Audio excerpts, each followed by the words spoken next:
बैठ जाओ। आज हम क्या पढ़ेंगे? सर्वनाम पढ़ेंगे। सर्वनाम के पहले हमने संज्ञा पढ़ा है और अब हम सर्वनाम पढ़ेंगे। तो सर्वनाम किसे कहते हैं उसके लिए मैं एक एंकर चार्ट लेकर आई हूँ जिसमें आपको अच्छे से समझ में आ जाएगा कि सर्वनाम क्या है और उसके कितने प्रकार होते हैं। तो सर्वनाम वे शब्द होते हैं जो संज्ञा के स्थान पर प्रयोग किए जाते हैं। संज्ञा के स्थान पर कैसे प्रयोग किए जा रहे हैं? जैसे अनुराधा, अनुराधा लिख रही है। अनुराधा क्या है? नाम है, यानी कि अनुराधा संज्ञा है। अब हमने अनुराधा की जगह बोला वह लिख रही है, तो वह क्या हो गया? सर्वनाम। तो समझ में आया? संज्ञा के स्थान पर प्रयोग किए जाने वाले शब्द सर्वनाम कहलाते हैं। ये इसकी परिभाषा है। जैसे यह, वह, मेरा, इसका, उसका, तुम्हारा, यहाँ, वहां, इधर, उधर, ये सब क्या हो जाएगा? सर्वनाम। अब सर्वनाम के प्रकार कितने होते हैं? तो सर्वनाम के 6 प्रकार हैं।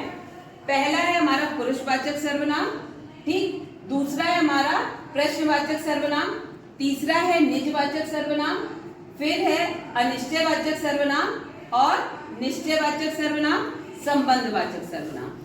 निश्चयवाचक और अनिश्चयवाचक के भी दो प्रकार होते हैं, ठीक है? होते हैं कि नहीं होते? अच्छा, सर्वनाम में नहीं, ठीक है। अब क्या है, क्योंकि वो निश्चय है और वो अनिश्चय। पुरुषवाचक सर्वनाम में भी हमारे 3 प्रकार होते हैं। वो 3 प्रकार कौन से होते हैं हमारे? यस, मैम मध्यम पुरुष, मैम अन्य पुरुष और पहला प्रथम पुरुष। प्रथम पुरुष, मध्यम पुरुष और उत्तम पुरुष या अन्य पुरुष। तो इसमें क्या होता है, हम बोलते, बोलने वाला कौन हो गया?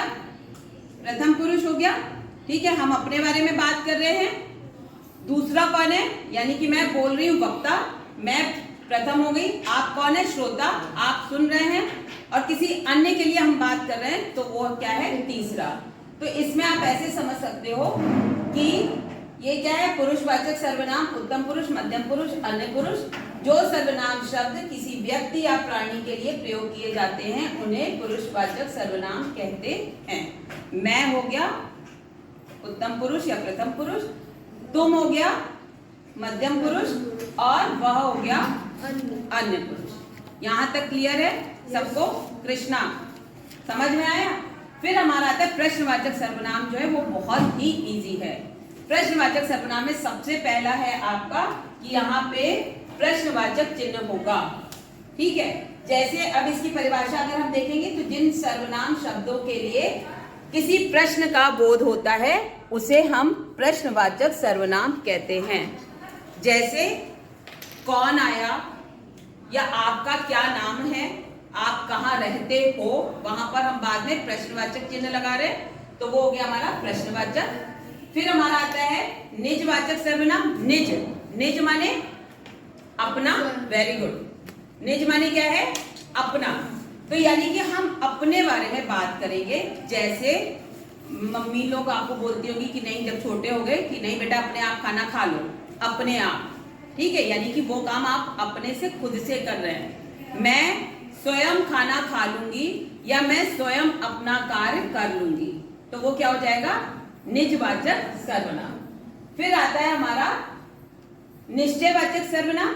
निश्चय नाम से समझ में आ रहा है कि ये निश्चित है। जैसे ये क्या है? ये मार्कर मेरा है। क्यों मेरा है? क्योंकि मैंने इसे खरीदा था, तो ये मेरा ही है, इसमें मेरा नाम लिखा है, तो ये मार्कर मेरा है। या वह पुस्तक विहान की है। विहान की क्यों है वो पुस्तक? क्योंकि उसमें विहान का नाम लिखा है। तो ये निश्चयवाचक सर्वनाम, जो सर्वनाम शब्द किसी व्यक्ति या वस्तु की ओर संकेत करते हैं सॉरी, वे निश्चयवाचक सर्वनाम कहलाते हैं। अनिश्चय में हमें पता नहीं है। जैसे दरवाजे पर कौन है हमें नहीं पता है, ठीक है। कौन आया हमें नहीं पता है। जब आप किसी के आगमन के कि कौन आने वाला है, उस समय आपको नहीं पता है कौन आने वाला है, घंटी बजी तो आप आपस में बात करते हो, मम्मा पता नहीं कौन आया होगा इस समय, है ना। तो वो क्या हो गया? अनिश्चयवाचक सर्वनाम। संबंधवाचक सर्वनाम जो किसी वस्तु, व्यक्ति या घटना का संबंध दूसरे से प्रकट करते हैं।